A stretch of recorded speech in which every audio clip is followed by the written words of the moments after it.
My dear friends, today I am taking a very important topic, evidence. There are so many types of evidences.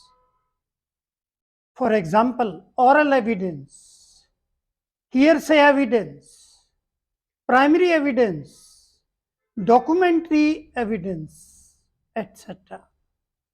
So, in the court, evidences are very essential. प्यारे विद्यार्थियों, अब मैं हिंदी में बताना चाहूंगा evidence क्या होती है। गवाही गवाही बहुत प्रकार की होती है, जैसे ऑरल एविडेंस, मौखिक, हियरसे एविडेंस, सुनी सुनाई, डॉक्यूमेंट्री जिसमें डॉक्यूमेंट प्रस्तुत किए जाते हैं। तो एविडेंसेस जो हैं यानी गवाही कोर्ट के अंदर बहुत जरूरी होती है, क्योंकि उसी के बेस पे कोर्ट डिसीजन देता है, किसी निर्णय पर पहुंचता है। तो evidences are a very important part in the proceeding. जैसे प्लेंट फाइल किया प्लेंटिफ ने, तो प्लेंट के अंदर जो है ना, there are so many matter of facts. अब उनको प्रूव करने के लिए गवाह की जरूरत पड़ती है, और कोर्ट ये कहता है कि कोई भी गवाह लेकर आओ जो इनका फेवर करे। तो प्लेंटिफ विटनेस लेकर जाता है और वो विटनेस कोर्ट के अंदर बताता है। तो वो कितने प्रकार की गवाही होती है उसी के बारे में आज हम डिस्कस करेंगे। मैंने डिटेल आपको बता दी है विटनेस क्या, एविडेंस क्या होती है। तो सबसे पहले मैं लेता हूं ऑरल एविडेंस। ऑरल एविडेंस का मतलब है मौखिक एविडेंस, यानी इसके अंदर कोई डॉक्यूमेंट वगैरह या और कोई चीज प्रस्तुत नहीं की जाती, केवल कोर्ट में बताना होता है।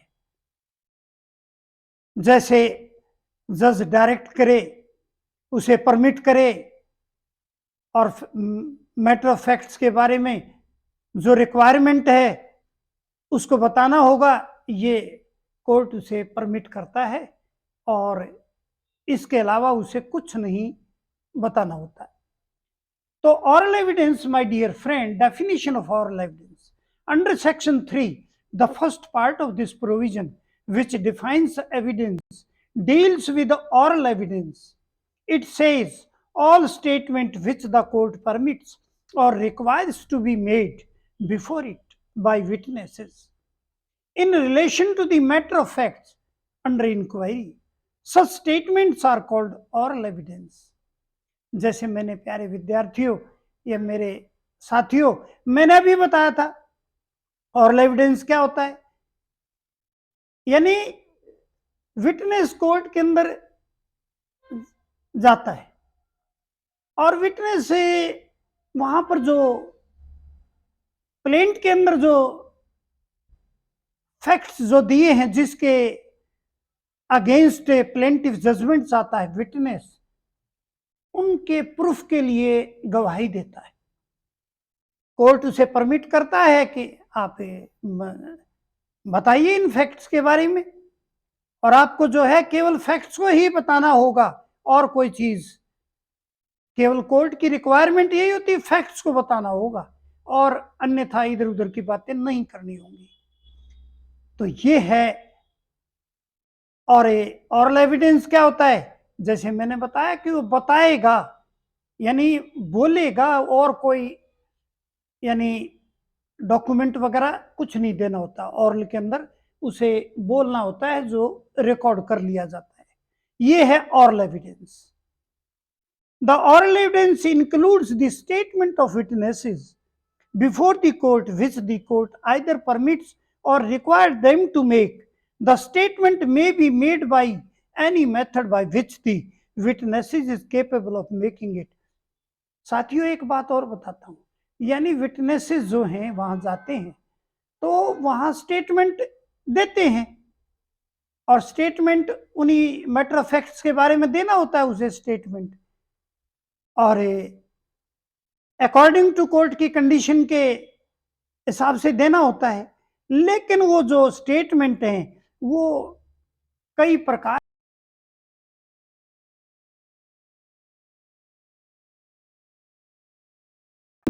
कि ये विटनेस किस किस प्रकार से स्टेटमेंट कोर्ट में दे सकते हैं। मैं अब लेता हूं नेक्स्ट, कौन कौन से स्टेटमेंट किस प्रकार से स्टेटमेंट कोर्ट में दिए जा सकते हैं।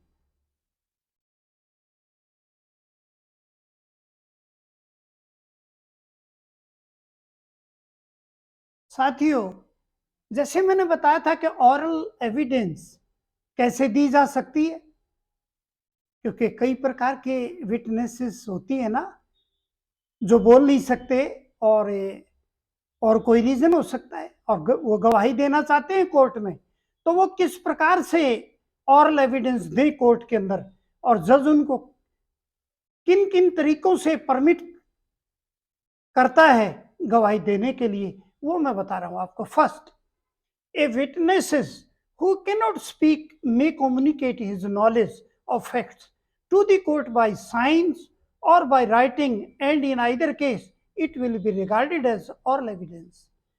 साथियों, जो व्यक्ति बोल नहीं सकता और गवाही देना चाहता है तो वो जज उसे परमिट करता है कि आप या तो साइन से, यानी कोई इशारा करके, या कोई ऐसे, यानी जैसे हाथ से इशारा करें या और किसी तरह इशारा करके, यानी साइन के जरिए ये समझाए कि ये सच्चाई है।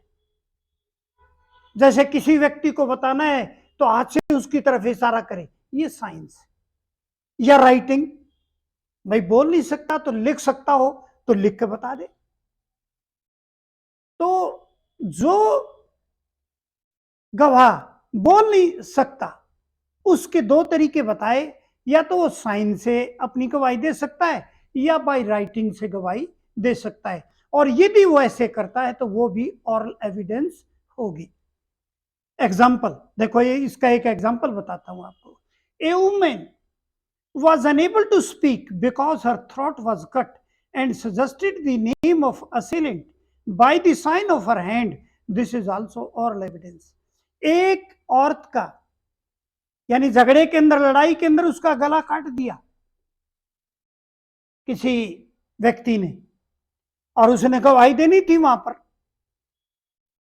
गवाही देनी थी, तो अब वो बोल नहीं सकते क्योंकि गला उसका काट दिया। तो उसने उस व्यक्ति की तरफ अपने हाथ से इशारा करके ये बताया कि ये व्यक्ति है, यानी उसकी तरफ उंगली कर दी, इशारे से उसको बताया जज साहब को कि ये व्यक्ति है जिसने ऐसा किया। यानी गवाही का ये भी एक तरीका है।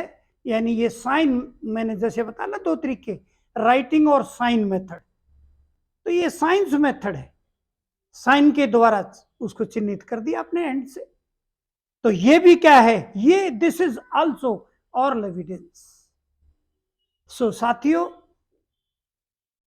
साइन के द्वारा या राइटिंग के द्वारा या स्पीकिंग के द्वारा जो भी कोर्ट में गवाही दी जाती है, विटनेसेस के द्वारा जो भी एविडेंस दी जाती है, वो सभी ऑरल एविडेंस होती है।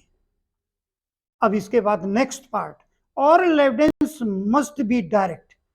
अब ये ऑरल एविडेंस है, ये एक कंडीशन है यहां पर, यानी आप ये कहें कि essential condition of oral evidence, यानी essential condition of oral evidence क्या है, oral evidence must be direct, direct होनी चाहिए, इनडायरेक्ट नहीं।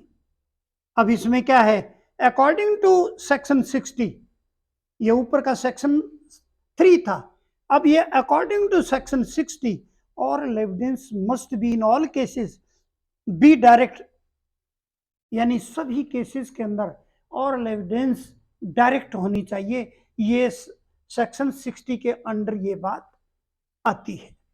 तो साथियों, मैं डिस्कस कर अब आपके सामने, अब ये मैं डिस्कस करूंगा कि डायरेक्ट एविडेंस कैसे दी जाती है। ये मैं एक एक करके 2-4 3-4 एग्जाम्पल आपके सामने रखता हूं।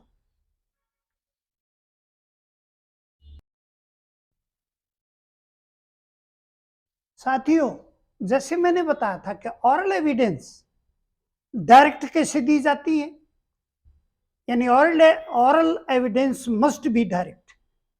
हमारा टॉपिक ये है। अब डायरेक्ट के मैं 4 केसेस आपको बताऊंगा।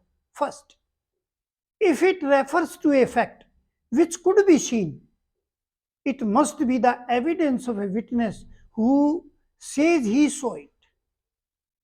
देखो, इससे साफ दिखाई देता है यदि कोई ऐसा मैटर है जो देखा जा सकता था और वो गवाह ये कहता है कि मैंने देखा,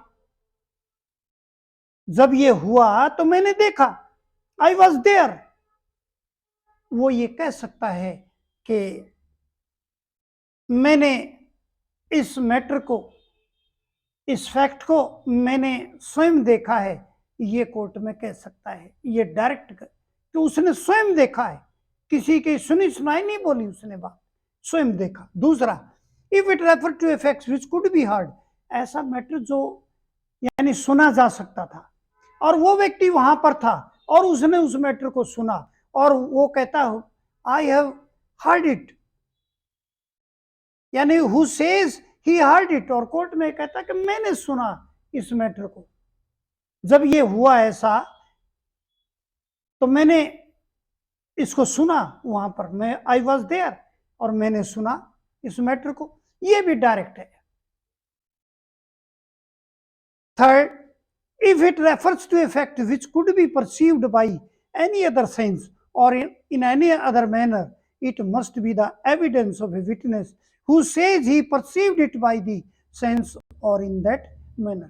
अब ये देखो, दो प्रकार की डायरेक्ट गवाही ये होगी कि मैंने इसको देखा, मैंने इसको सुना। तीसरी बात क्या है, मन से ग्रहण करना किसी चीज को या मन से समझना, ये भी तो हो सकता है ना। कोई बात ऐसी हुई हो जहां पर और वो व्यक्ति ये समझे कि भाई ऐसा जरूर हुआ होगा, क्योंकि अपनी 5 सेंसेस से उसने ये मन से ग्रहण कर लिया कि ये मैटर ऐसा हुआ होगा और उसके मन ने इस चीज को मान लिया और उसको समझ लिया और उसी बेस पर कोर्ट में जाकर के उसने कहा कि मैं ऐसा समझता हूं ये ऐसा हुआ है। वो भी डायरेक्ट एविडेंस है जो कोर्ट में एक्सेप्ट की जाती है। अब फोर्थ देखो, if it refers to an opinion of, it must be the evidence of the person who hold that opinion on those grounds. अब क्या है ओपिनियन, देखिए, देखो ओपिनियन पूरा सच नहीं होता है, ओपिनियन अभिप्राय होता है, यानी व्यक्ति का एक अंदाजा होता है कि ये मेरा एक ओपिनियन है, जरूर ऐसा हुआ होगा। तो कोर्ट में वो विटनेस भी जा सकती है जो एक है सर ये मेरा आइडिया है, जरूर ऐसा हुआ है, ये मेरा अभिप्राय है इसके अंदर के ऐसे ऐसे ये फैक्ट्स हैं। तो फैक्ट्स को वहां बताने में अपना अभिप्राय भी व्यक्ति रख सकता है। This is the direct evidence. So साथियों, ऑरल एविडेंस की परिभाषा मैंने बताई और ऑरल एविडेंस कितने प्रकार से दी जा सकती है, किस किस प्रकार के व्यक्ति हैं जो वहां कैसे साइन के द्वारा, राइटिंग के द्वारा, स्पीकिंग के द्वारा ऑरल एविडेंस दे सकते हैं। फिर दूसरा टॉपिक था कि oral evidence must be direct, वो डायरेक्ट होनी चाहिए। इसमें 4 केसेस हैं, जिस व्यक्ति ने देखा है वो कह सकता है, जिस व्यक्ति ने सुना है वो भी कह सकता है, जिस व्यक्ति ने मन से कोई चीज समझी, ग्रहण की, उसको भी एविडेंस के रूप में वहां प्रस्तुत कर सकता है और अपना ओपिनियन भी उन फैक्ट्स के बारे में कोर्ट में दे सकता है। ये भी डायरेक्ट एविडेंस। सो प्यारे साथियों या विद्यार्थियों, मैंने ये ऑरल एविडेंस के बारे में सारी बातें बताई। एक विटनेस कोर्ट में जाता है और ऑरल एविडेंस किस प्रकार से देता है, क्योंकि एविडेंस बहुत जरूरी है। विटनेस जो एविडेंस देता है उसके बेसिस पे ही प्लेंटिफ अपना जजमेंट यानी सोचता है कि ऐसा होगा, या जज विटनेस के आधार पर या एविडेंस के आधार पर ही निर्णय लेते हैं। तो गवाह बहुत जरूरी होता है और गवाही बहुत जरूरी होती है। गवाही लेकिन फैक्ट्स के अकॉर्डिंग हो, यानी ट्रू हो एविडेंस, वही गवाही जो है कोर्ट में ठीक से काम करती है। और ये थी गवाही का एक तरीका, कौन सा? ऑरल एविडेंस। मैंने डिटेल से आपको बताया। और in the last my dear friends, I want to make a request to you. Please subscribe the channel. The name of my channel is Maths by Dharmveer Singh Dabas. Again, thanks to you.